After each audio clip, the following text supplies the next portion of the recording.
Hola, ¿qué tal? Bienvenido a este nuevo video. Vamos a estar o a continuar con el tema de distribución estadística con NumPy. Sería la parte 2. Damos inicio. Ahora sí entramos como tal en la parte de distribución estadística. ¿Y qué es distribución estadística? También se conoce como distribución de probabilidad.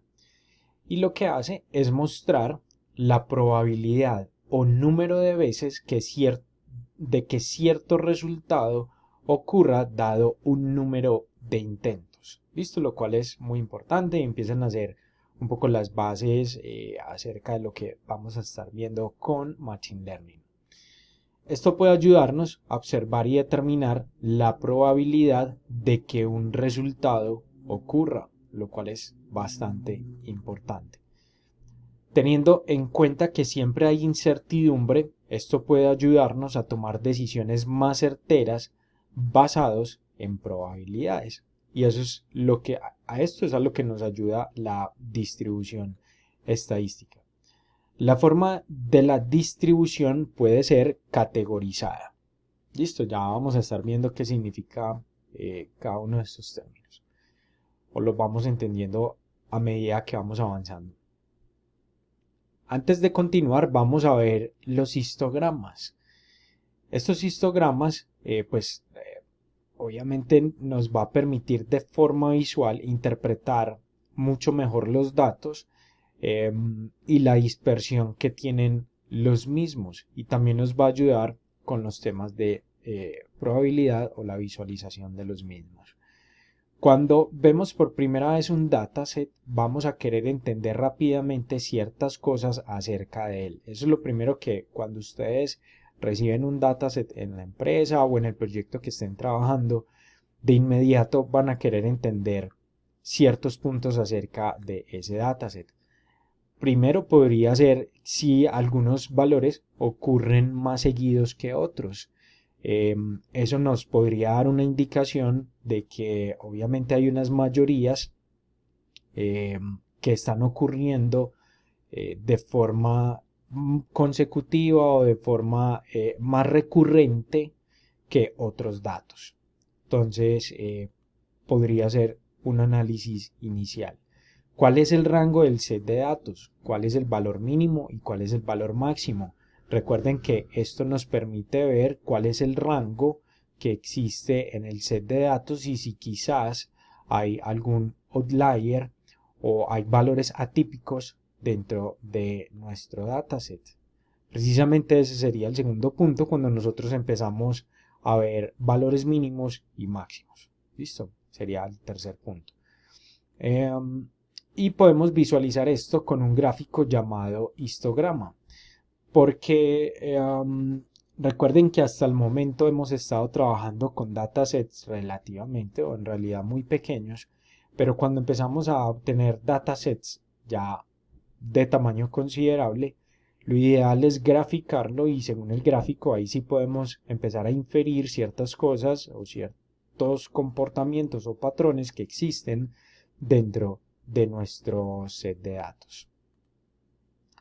¿Y cómo tomamos el histograma? Nosotros vamos a estar utilizando Matplotlib para hacer visualización de datos, pero por ahora estamos más como un poco en la teoría. Obviamente vamos a entrar a construir los histogramas y otras muchas visualizaciones, pero este es básicamente más como un ejemplo teórico para empezarnos a adentrar en los histogramas.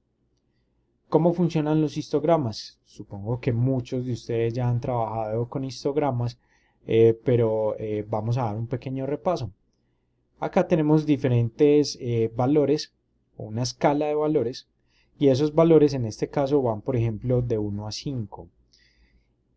Y para poder graficar el histograma simplemente vamos a decir la cantidad de ejemplos que caen dentro de ese valor.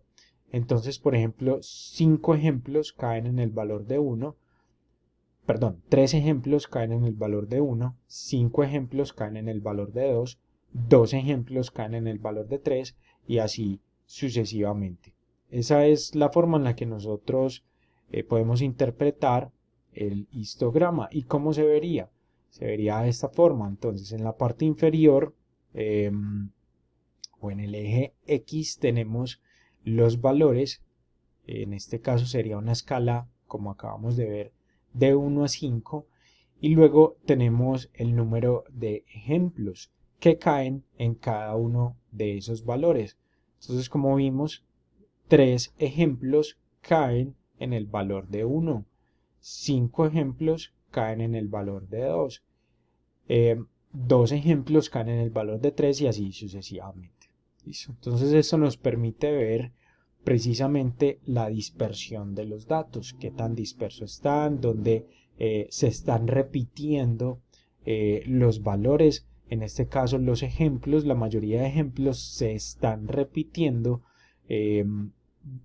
y caen dentro del valor 2 como primera posición y como segundo caen sobre el valor 4.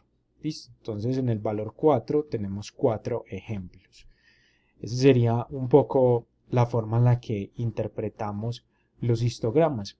Los histogramas podrían parecer como un gráfico de barras, pero en realidad son muy diferentes, tanto en la interpretación como en la construcción, etc. Acá vamos a ver precisamente esas diferencias entre los gráficos de barras y los histogramas. Entonces, aunque parecen similares, los histogramas y los gráficos de barras son en realidad diferentes y sirven para propósitos específicos.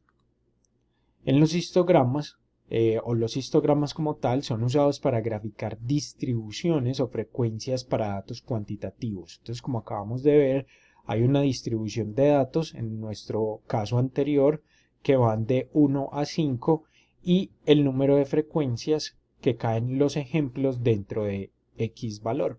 ¿Listo?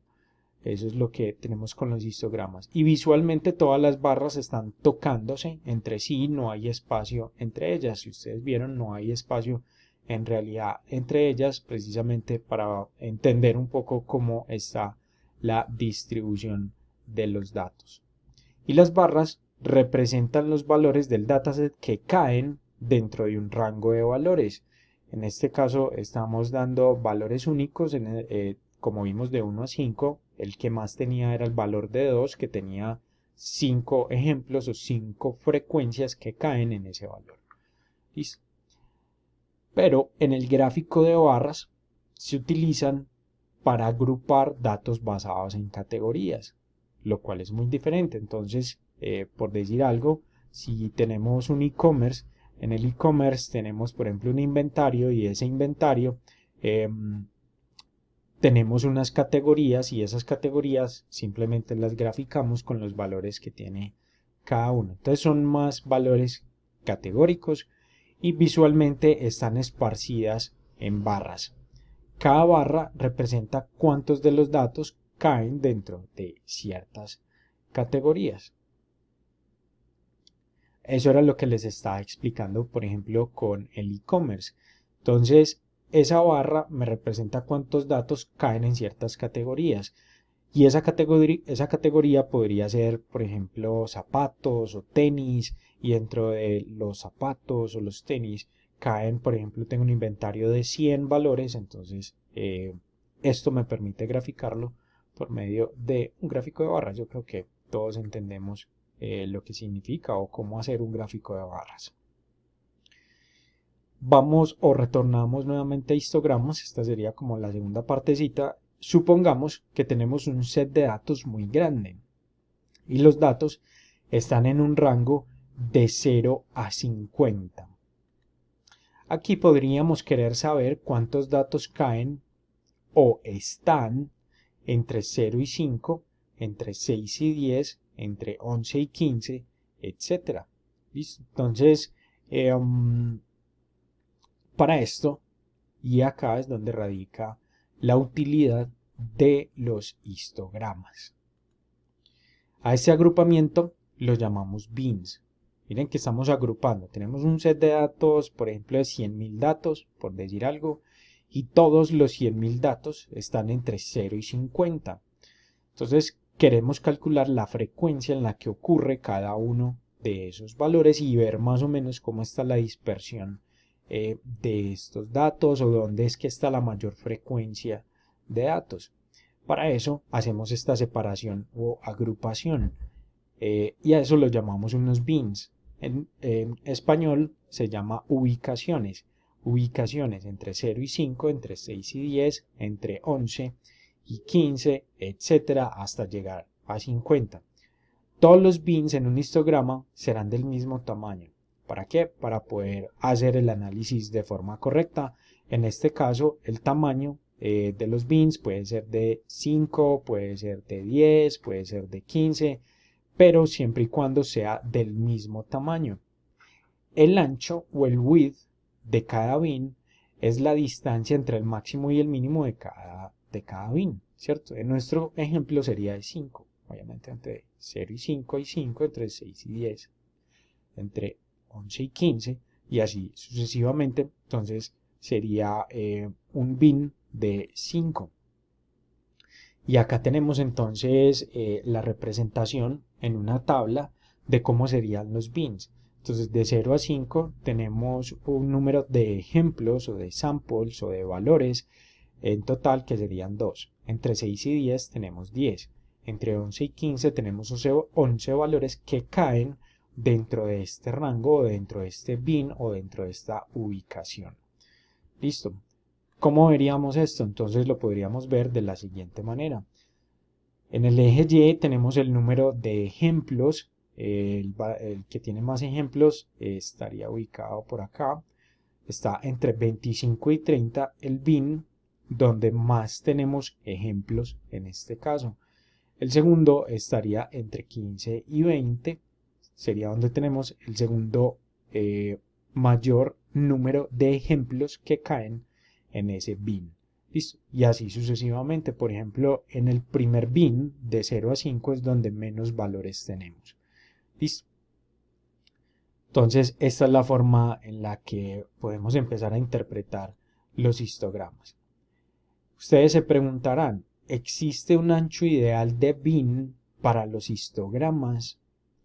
No existe, para responder la pregunta, no existe un ancho que sirva para todos los problemas. Es totalmente independiente a la cantidad de datos y al rango que existe entre ellos. Lo ideal es que tenga una significativa representación de los datos. ¿Listo? Entonces que no sea un rango ni muy pequeño ni muy amplio. Porque si tenemos, por ejemplo, un rango como el ejemplo que les estaba poniendo, tenemos un dataset de 100.000 datos. Y todos los datos están en un rango mínimo de 0 y el máximo va hasta 50. Un bin ideal podría ser de 0 a 5 o de 0 a 10, o sea, un ancho de 5 o un ancho de 10. Listo, de hecho el de 10 ya podría estar quizás grande porque va hasta 50, o sea que solamente serían 5 bins. Quizás para ese caso podría ser mejor un bin de 5. Si tenemos un dataset que va de 0 a 1000, ya no estaría tan óptimo que fuera cada bin de 5. Quizás, si va de 0 a 1000, podría ser un buen número, quizás 20. ¿Listo? Entonces depende explícitamente del set de datos que tenemos, cuál es el mínimo y cuál es el máximo para establecer ese bin. Y escoger valores muy bajos o muy altos podría dificultar la tarea de analizar y entender los datos. Cuando empecemos a hacer ejercicios graficando histogramas, vamos a darnos cuenta que incluso puede variar la interpretación de los datos cuando tenemos unos bins muy pequeños a cuando tenemos unos bins muy altos. Volvamos al ejemplo de 0 a 50. Si de 0 a 50 es nuestro rango de datos, si ponemos un bin de 25, solamente vamos a tener 2 bins, por tanto no vamos a poder interpretar muy bien cuál es la dispersión de los datos. Entonces ahí es donde debemos de tener cuidado más o menos de entender cuál podría ser un buen número de bin o de ancho de ese rango para poder graficar nuestro histograma. Listo. esto era lo que les tenía para esta segunda parte de distribución estadística. Obviamente vamos a seguir tocando temas relacionados con esto en NumPy. Vamos a hacer varios ejercicios, así que los veo en el próximo video. Chao, chao.